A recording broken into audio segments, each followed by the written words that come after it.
Bonjour les amis et bienvenue dans une nouvelle vidéo consacrée à l'économie du football. Vous le savez, le grand sujet du moment, c'est l'attribution des droits télé à DAZN et à beIN Sport. Alors beIN Sport, on connaît bien, on sait que c'est le Qatar qui est derrière, donc on va dire financièrement, il y a peu de chances ou peu de risques tout du moins que cette chaîne soit en défaut. Elle est déficitaire quasiment depuis ses débuts et pourtant elle continue à émettre et à acquérir des droits du sport. Et DAZN, évidemment, en France, on connaît beaucoup moins. Et beaucoup de personnes s'inquiètent énormément de l'attribution à DAZN, craignant un nouveau Média Pro. Vous le savez, ce qui fait énormément tiquer dans beaucoup de médias, c'est le tarif des abonnements, puisque DAZN, lors des réunions avec la Ligue 1, a évoqué un prix entre 30 et 40 euros. 30 euros si vous prenez l'année complète, 40 euros si vous prenez par mois non renouvelable. Alors, si évidemment on ajoute les 15 euros d'abonnement à beIN Sport, on arrive effectivement à une note qui va osciller entre 45 et 55 euros uniquement, donc pour avoir l'ensemble de la Ligue 1 et quelques autres droits sportifs. Alors, des droits sportifs plus excitants du côté de beIN Sport. Et DAZN, pour le moment, n'a pas grand-chose à offrir, si ce n'est le basket et un peu de MMA. Après, il faut être fan de ces sports-là, mais c'est sûr que ça ne concerne pas tout le monde. Beaucoup de foot féminin quand même, faut quand même le dire. Donc ça peut intéresser un public, mais évidemment, si vous êtes intéressé pour le foot féminin, que le foot masculin ne vous intéresse pas, vous n'allez pas mettre 45 euros ou 30 et 40 euros sur DAZN. Alors, moi, j'ai toujours dit, je vous renvoie à ma vidéo où je rétablis certaines vérités sur Vincent Labrune, les droits télé, le fonds CVC, etc. Et ce que je dis dans cette vidéo, c'est que en économie, il y a une loi extrêmement simple, mais vous l'appliquez aussi vous dans vos transactions. Si vous vendez votre voiture, si vous vendez votre maison, eh bien, c'est la loi de l'offre et la demande. Alors, si vous vendez, je sais pas moi, une Clio qui est une voiture extrêmement courante, où il y a effectivement beaucoup d'offres, vous allez avoir du mal, évidemment, à avoir un bon prix pour votre voiture. À l'inverse, si vous avez une voiture d'une certaine gamme, plutôt rare, avec des options particulières, eh bien, évidemment, ça va augmenter sa valeur. Et donc, pour les droits télé, qu'est-ce que je dis? C'est que, effectivement, même si DAZN a l'intention de proposer un prix entre 30 et 40 euros, et que ce prix, il suffit d'entendre un petit peu partout les médias, etc., est trop élevé, je dis que DAZN va baisser son prix. Alors, certains me disent, mais non, ils vont pas baisser leur prix, sinon ils vont perdre du pognon, etc. En fait, je fais cette vidéo parce que beaucoup de personnes, y compris dans les médias, et ça m'étonne parce que, y compris des gens des médias qui sont soi-disant des experts en économie, ne voient DAZN que comme une entité isolée, on va dire auto-centrée, auto-financée, alors qu'en fait DAZN ce n'est pas, mais alors pas du tout ça, et je vais expliquer pourquoi selon moi DAZN va baisser son prix. Alors peut-être que j'aurai l'air d'un pimpin quand ils vont commencer à communiquer. Peut-être qu'ils vont aussi s'allier avec beIN Sport pour proposer une offre 100% Ligue 1. Par exemple, 39 euros pour avoir l'intégralité de la Ligue 1 plus tous les droits à côté de beIN Sport et de DAZN. Donc ce n'est pas du tout à écarter. On ne peut pas non plus écarter que Canal+, finalement rachète soit à beIN Sport le match qui leur revient, soit carrément à DAZN, un match en codiffusion, etc. Donc ça coûtera moins cher à DAZN et donc ils pourront baisser le prix. Mais ce que je veux dire par là, et vous allez voir où je veux en venir, il faut regarder la vidéo jusqu'au bout, je suis désolé, pour que vous compreniez que DAZN peut tout à fait ajuster son prix, tout simplement parce que cette plateforme peut se permettre d'être déficitaire. Et d'ailleurs, le groupe DAZN, hein, qui, on va dire, englobe l'ensemble des DAZN, parce qu'il n'y a pas que le DAZN France, il y a le DAZN Allemagne, il y a le DAZN en Italie, en Espagne. DAZN est présent dans 200 pays. Et si effectivement on a une vision très étriquée de ce qu'est DAZN France, en se disant que c'est une entreprise qui n'a pas de ressources, qui n'a comme potentiel économique que les abonnements, eh bien on se met le doigt dans l'œil parce que la réalité est tout autre et je vais essayer d'expliquer cette réalité. Donc il faut savoir que DAZN effectivement appartient à un très grand groupe de médias. On va regarder ça, de médias et pas que. En effet, DAZN appartient à un groupe qui s'appelle Access Industries et vous le voyez déjà dans leur petite présentation. Ils ont des fonds externes, ils ont des fonds de médias, ils ont des fonds dans les technologies, ils ont des fonds d'investissement dans l'immobilier, ils ont des fonds d'investissement dans des entreprises de biotechnologie, ils ont des investissements dans l'entertainment, donc le divertissement. Et on va regarder ici, eh bien, par exemple, dans l'entertainment, on va retrouver toutes ces entreprises, qui ne sont pas forcément connues du grand public, donc qui font partie de DAZN. Si on va dans les global media, eh bien, on va retrouver quoi? On va retrouver DAZN, mais on va se rendre compte aussi qu'il y a Warner Music Group, donc un groupe qui, j'ai regardé tout à l'heure, fait plus de 6 milliards de revenus chaque année. Pas dégueulasse. Ils ont Deezer, la plateforme extrêmement bien connue de musique, et vous le voyez, hein, vous pourrez aller, si ça vous intéresse, regarder un petit peu dans tout ça. Donc ça, c'est tout ce que possède Access Industries. Et donc vous voyez DAZN, ça c'est DAZN Monde. C'est-à-dire que DAZN France est une petite partie de ce DAZN-là. Donc en fait, on a affaire à un mammouth. Et quand j'ai fait ma vidéo sur les droits télé, qui a bien marché, d'ailleurs j'ai eu des commentaires très positifs, d'autres personnes qui n'ont pas tout compris et qui me racontent n'importe quoi, mais la plupart de ceux qui ont regardé ont apprécié justement d'avoir un éclairage différent. Et donc j'avais insisté sur un point qui est essentiel, et si on ne comprend pas ce point-là, on ne comprend pas grand-chose à ce qui se passe, c'est que DAZN France, a comme garant Access Industries. Ce qui veut dire que si DAZN France venait à faire défaut, Access Industries, qui est donc garant de DAZN France, payerait les sommes éventuellement manquantes. On n'est pas du tout dans un schéma à la Mediapro. Alors, certains disent, oui, mais si on fait un calcul, s'ils baissent le prix, qu'ils n'ont pas assez d'abonnés, ils vont perdre du pognon, ils vont mettre la clé sous la porte et le foot français va faire faillite. Alors, comme je viens de l'expliquer, le foot français, au moins dans les 5 prochaines années, même si on part plutôt vers un deal sur 3 ans plutôt que sur 5 ans, mais enfin bon, ça n'est pas encore tout à fait déterminé. Vous voyez que le foot français ne va pas se scratcher en plein vol, tout simplement parce que DAZN va payer, et si DAZN ne paye pas, ce sera Access Industries, donc il n'y a aucun risque de ce côté-là. Alors, quand DAZN globalement a perdu de l'argent, parce qu'il faut savoir que donc le DAZN existe depuis environ 2017, et que effectivement, cette plateforme de streaming perd de l'argent, et qu'est-ce qu'on nous dit ici? Le milliardaire Len Blavatnik, qui est quelqu'un dont la fortune est estimée à plus de 30 milliards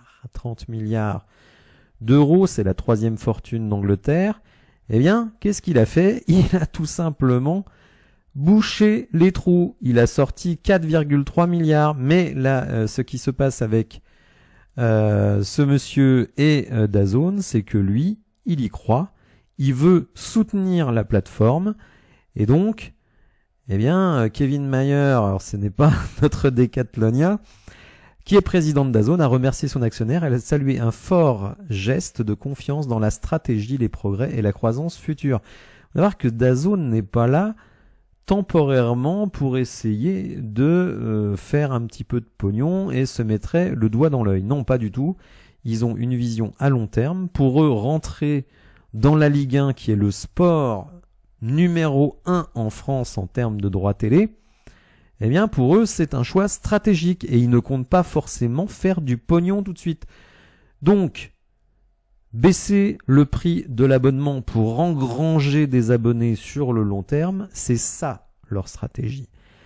Et donc, quand on nous annonce un prix à 30 ou 40 euros, donc plus 15 pour Bein, eh bien, vous doutez bien que ce genre d'entreprise fait des études de marché et ils comprendront assez rapidement que 30 à 40 euros, ce n'est pas tenable. Et encore même, s'ils lançaient leur plateforme à 30 ou 40 euros et qu'ils ont 50% d'abonnés de moins que ce qu'ils escomptent, eh bien, ils baisseront le tarif. J'avais montré dans ma précédente vidéo que Mediapro à l'époque avait baissé son tarif de 25%.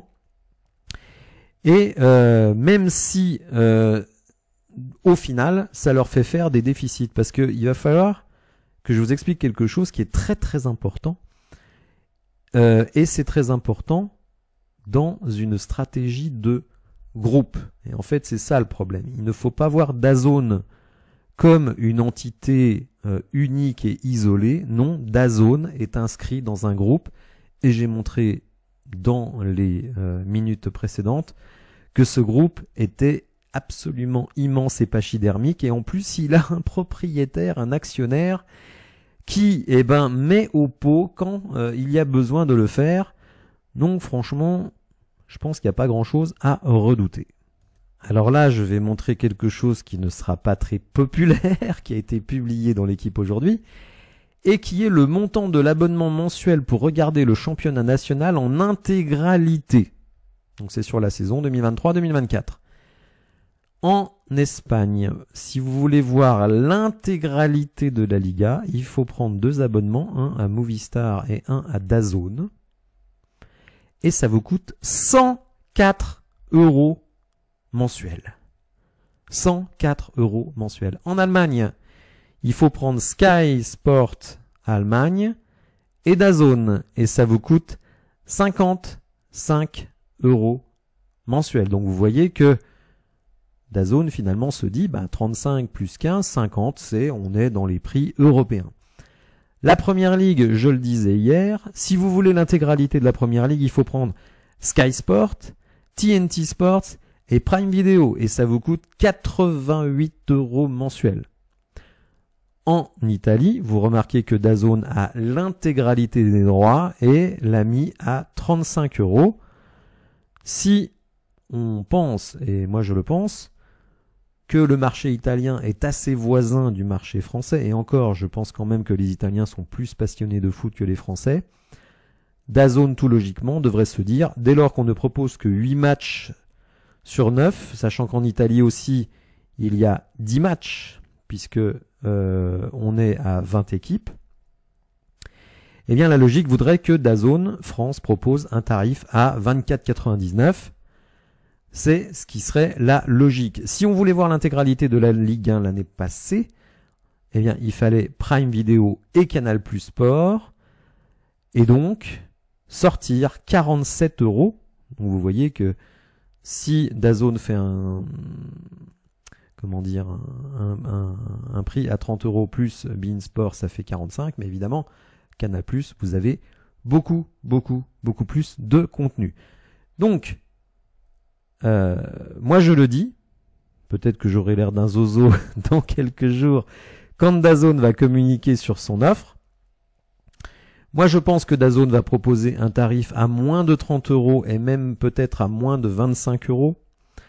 Qu'il y aura peut-être, ça c'est pas sûr, mais qu'il y aura une offre peut-être couplée avec beIN Sport pour faire donc 100% de la Ligue 1 à mon avis, moins de 40 euros. Voilà.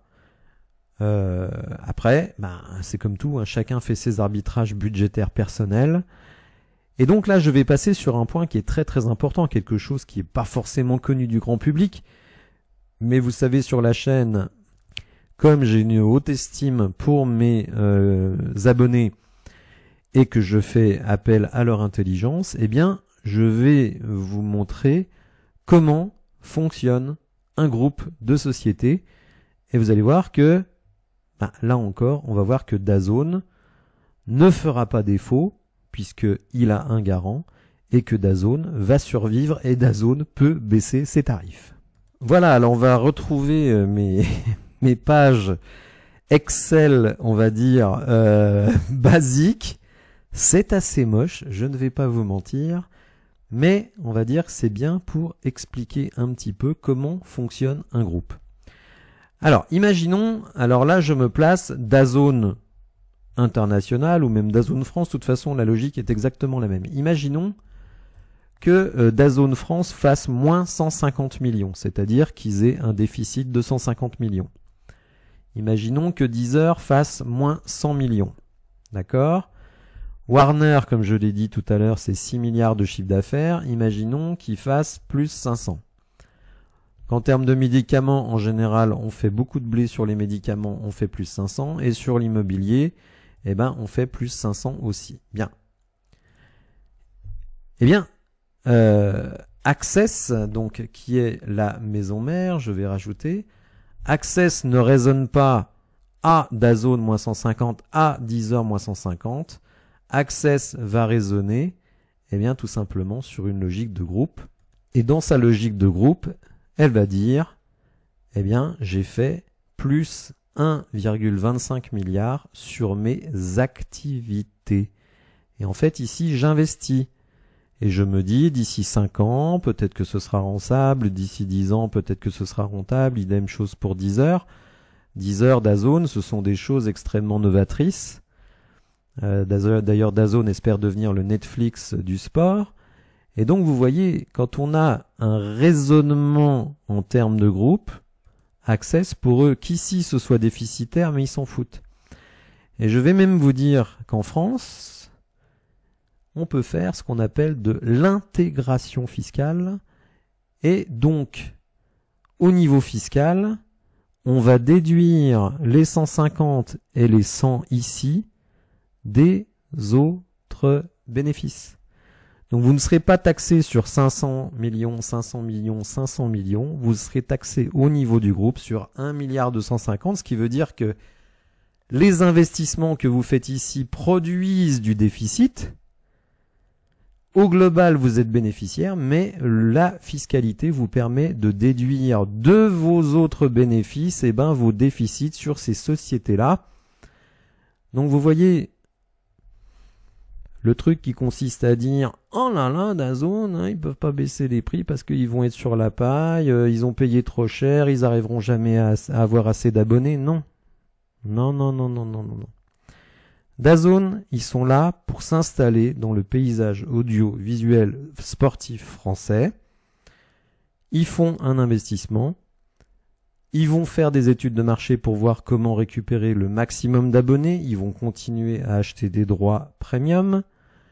Peut-être vont-ils récupérer une partie de Coupe d'Europe. Ils peuvent très bien aller voir Canal+, qui diffuse toutes les Coupes d'Europe pour leur dire « Je vous échange un match de Ligue 1 contre des matchs de Coupe d'Europe, éventuellement un de Ligue des Champions. » Par exemple, Canal+ ne peut pas diffuser toutes les affiches de Ligue des Champions. Ils vont prioriser les Français. Donc DAZN peut très bien aller les voir en leur disant « Vous me donnez une belle affiche de Ligue des Champions sans club français. Je sais pas moi, un Real Madrid, Manchester City, ça se regarde quand même. Vous me donnez un ou deux matchs d'Europa League ou de Conference League et puis vous mettez un Français là-dedans et moi je vous rétrocède ou on codiffuse, on peut très bien imaginer de la codiffusion, un match de Ligue 1. Donc vous voyez, quand on parle de DAZN, il ne faut pas avoir une vision isolée de DAZN et de DAZN France. DAZN France, c'est un tout petit point dans l'univers d'Access. Et pour Access, c'est un investissement comme un autre. Ils vont laisser le temps à cet investissement de produire ses fruits.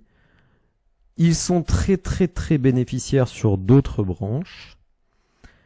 Et donc pour eux, ce n'est pas un risque. C'est pour ça que je pense, et comme je le dis, je m'engage, je m'engage en disant que je suis convaincu que DAZN ne proposera pas un tarif supérieur à 30 € et même, je pense, même inférieur à 25 €.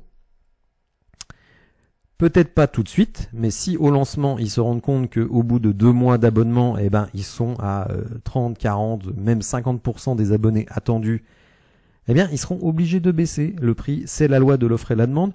Leur but, c'est d'attirer des abonnés, de les fidéliser. Et s'il n'y a pas d'abonnés, vous ne pouvez pas les fidéliser. Donc, eux ont tout intérêt à proposer un tarif assez bas. Et d'une certaine manière, c'est ce qu'a fait beIN Sport. beIN Sport est arrivé, je crois, en 2010 avec une offre qui à l'époque était à 10 € ou 11 €. Enfin, c'était très très bas, avec déjà des droits assez intéressants. Ils ont été déficitaires pendant très très longtemps. Ils commencent maintenant justement à être bénéficiaires, et c'est pour ça aussi qu'ils n'ont pas voulu mettre trop cher sur la Ligue 1 puisqu'ils devenaient bénéficiaires. Mais je dirais que beIN Sport n'est même pas dans une stratégie comme celle d'Access. Access, c'est plus gros en termes d'investissement, j'entends.